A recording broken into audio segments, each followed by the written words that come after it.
Bismillahirrahmanirrahim. Ngaji Al-Kafi kali ini masih juga bicara tentang iblis. Iblis itu kan punya dzurriyyah ya, dzurriyyah dalam arti apa itu keturunan secara DNA biologis atau dalam bentuk karakter. Perlu diketahui ada beberapa yang dipercaya sebagai nama-nama daripada anak iblis, yaitu ada namanya Sabar. Sabar bukan pakai sin tapi pakai sa. Itu adalah anak iblis yang membawa musibah atau penyakit atau wabah. Jadi kalau ada wabah atau penyakit ditengarai itu juga disebarluaskan oleh anaknya iblis, namanya Sabar. Ada juga namanya Akwar ya. Akwar itu punya tugas membantu memperlancar perbuatan maksiat. Misalnya orang mau berzina, itu yang mendorong-dorong berzina itu namanya akwar, anaknya iblis. Ada namanya miswat ya. Miswat itu mereka yang suka mengadu domba dengan mulut, dengan ucapan-ucapan pembohongan, kemunafikan, ucapan-ucapan yang tidak jujur, yang menyakiti dan seterusnya, itu didorong oleh namanya miswat. Kemudian ada dasim dan zalabur. Itu menanamkan kebencian atau permusuhan, sehingga masyarakat itu pecah ya, masyarakat itu pecah. Disitulah kemudian kita harus paham betul siapa-siapa daripada anaknya iblis. Nah, di sini disebutkan Bismillahirrahmanirrahim, wa kana ya'udahum. Iblis termasuk di antara mereka yaitu Zalambur. Zalambur sahibul aswaq. Kalau kemarin kita bicara tentang pasar, maka di pasar itu ada anaknya iblis namanya Zalambur. Zalambur sahibul aswaki, yang juru kuncinya pasar itu. Yadha'u ya, si Zalambur itu menempatkan royatahu, benderanya, fikuli sukin, di setiap pasar, baina samai, antara langit wal ardi dan bumi. Jadi kalau kita ke pasar, kita akan ketemu dengan Zalambur.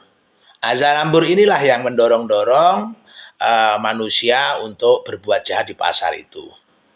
Ya ja'alu, Zalambur menjadikan tilkar royah, bendera tersebut, ala hanut, atas hanut ya. Hanut ini juga bisa disebut apa, pasar, ala hanut, tapi juga ala hanut di pasar-pasar, awalaman, pada orang yang pertama kali, yaftahum, buka pasar, wa akhi roman, dan orang yang terakhir kali, yuhliku yang menutup pasar. Jadi begini, ada iblis namanya Zalambur.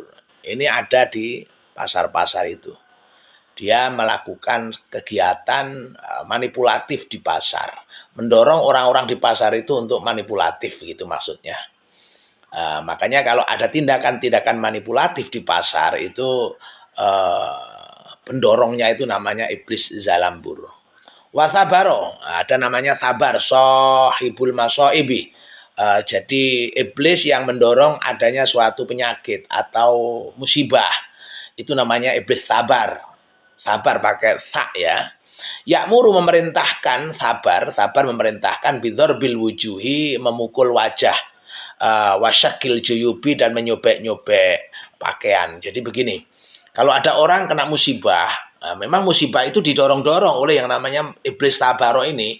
Kemudian orang itu karena musibah menimpanya, dia mencelakakan dirinya dengan memukul-mukul wajahnya sampai berdarah-darah itu.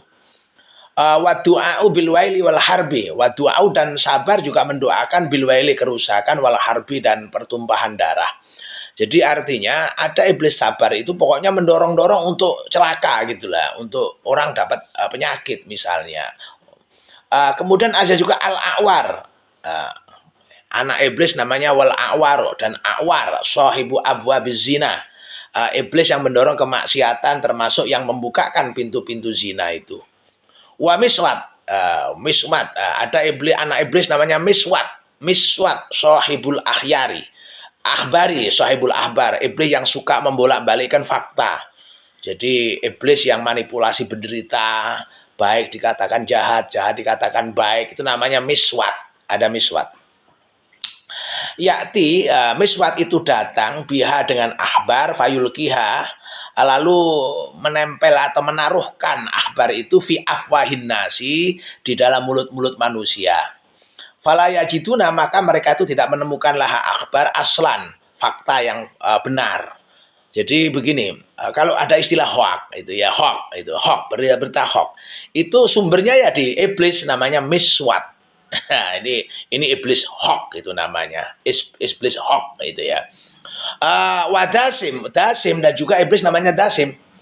Siapa itu Dasim? Iblis Dasim alladzi, yaitu iblis idza dakhala, ketika masuk arrojulu seseorang, baik tahu rumahnya, falam yusallim, ia tidak mengucap salam, walam yadhkur, dan dia tidak menyebut ismallahi, nama Allah, uh, uh, basyarahu minal matai, maka uh, iblis basyarahu, jadi iblis itu kalau ada orang masuk rumah yang kemudian orang itu tidak mengucap salam atau tidak mengucap zikrullah atau menyebut nama Allah, maka iblis itu mendorong. Nah, iblis yang mendorong ini untuk tidak mengucapkan salam, untuk tidak menyebut nama Allah, itu namanya dasim. Nah, kalau ada orang masuk ke rumah tanpa salam, tanpa menyebut nama Allah,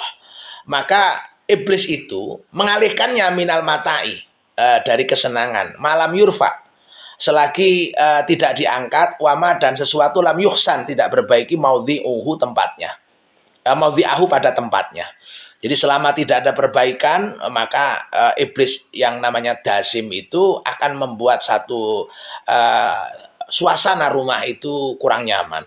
Karena apa? Tidak ada ucapan salam dan ismullah, nama Allah. Juga wa idza akala, ketika seseorang itu makan, walam yadhkur, dan tidak menyebut ismallah, nama Allah, akala, maka iblis dasim makan, mau menyertainya, bersamanya. Jadi kalau ada seseorang makan tidak mengucap bismillah, tidak menyebut nama Allah, maka ada satu iblis namanya iblis dasim, ya, yang akan menyertai dia makan, menemani dia makan. Waduh, lek awakmu kepengin mangan dikancane ambek iblis dasim, ya mangano tanpa menyebut nama Allah. Inilah satu gambaran di mana iblis itu punya punokawan, ya, punya punokawan. Ada zalambur, ada miswat, ada akwar, ada dasim, dan seterusnya. Mudah-mudahan kita terhindar dari iblis. A'udzubillahi minasyaitonirrajim. Jangan lupa masuk rumah baca salam, baca asma-asma Allah. Begitupun kalau makan dan seterusnya. Alhamdulillah.